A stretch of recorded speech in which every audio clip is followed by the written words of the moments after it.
December 6, 1991. Four teenage girls bound and shot inside a burning yogurt shop in Austin, Texas. The crime was so brutal that even veteran detectives struggled to comprehend it. 3 decades later, no one knows for sure who killed them. And a brand new HBO documentary has thrown this cold case back into the spotlight, unearthing haunting questions that could change everything. This is Digital Dread, and tonight we're digging deep into the case that still terrifies Austin. Welcome back to Digital Dread, where we unravel the most chilling, mysterious, and unsolved cases in history. If you love true crime deep dives, make sure you hit subscribe, because every week we bring you gripping stories that keep you thinking long after the video ends. And for this one, I want to hear from you in the comments. Who do you believe is responsible for the yogurt shop murders? It was a Friday night like any other. The I Can't Believe It's Yogurt Shop was a small, cheerful hangout for teens, couples, and families. Jennifer Harbison, 17, and her sister Sarah, just 15, were working a closing shift. Their friend Eliza Thomas, also 17, was helping out. Amy Ayers, 13, tagged along to spend time with her best friend Sarah. Around midnight, firefighters responded to a blaze. What they found inside was a nightmare. The bodies of all 4 girls, bound, gagged, and each shot in the head. The fire was set to destroy evidence, but fragments remain pieces that have puzzled investigators ever since. The sheer brutality shocked Austin to its core. Police collected evidence, bullets, bindings, partial fingerprints. But in 1991, DNA testing was still in its infancy. The pressure to solve the case was immense. Within months, police began questioning young men known to hang around the shop. This is where the story takes its first dark turn. In 1999, 8 years after the murders, police arrested 4 men: Maurice Pierce, Michael Scott, Robert Springsteen, and Forrest Wellborn. Under intense interrogation, Scott and Springsteen gave detailed confessions, but later claimed they were coerced. No physical evidence linked them to the scene. Pierce and Wellborn's charges were dropped, but Scott and Springsteen were convicted and given lengthy sentences. Years later, advances in DNA testing revealed the male DNA found on one victim did not match either man.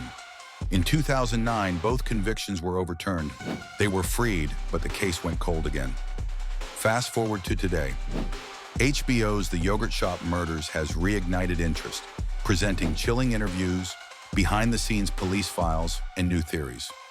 Viewers learn about overlooked suspects, inconsistencies in police work, and the possibility of multiple attackers. The documentary questions whether tunnel vision blinded investigators to other suspects and whether vital evidence was ignored. For the families, the reopening of public interest is bittersweet. They've fought for justice for over 30 years, attending hearings, meeting with detectives, and pushing for fresh DNA analysis. In the meantime, the murders have become part of Austin's darker history, a reminder that even in a vibrant city, some wounds never heal.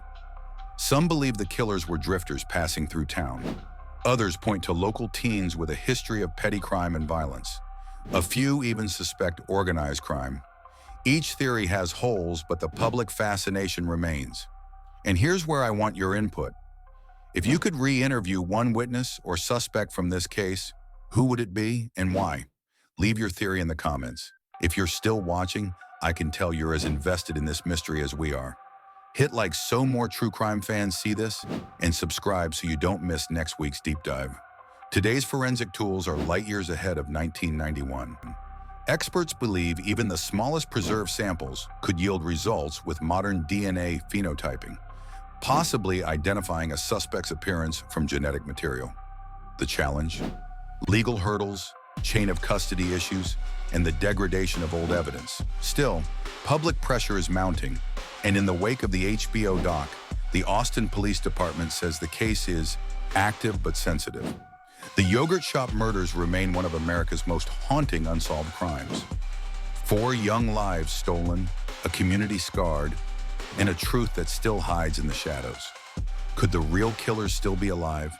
Could the answers be buried in dusty case files waiting for fresh eyes? The only thing certain is that the story isn't over.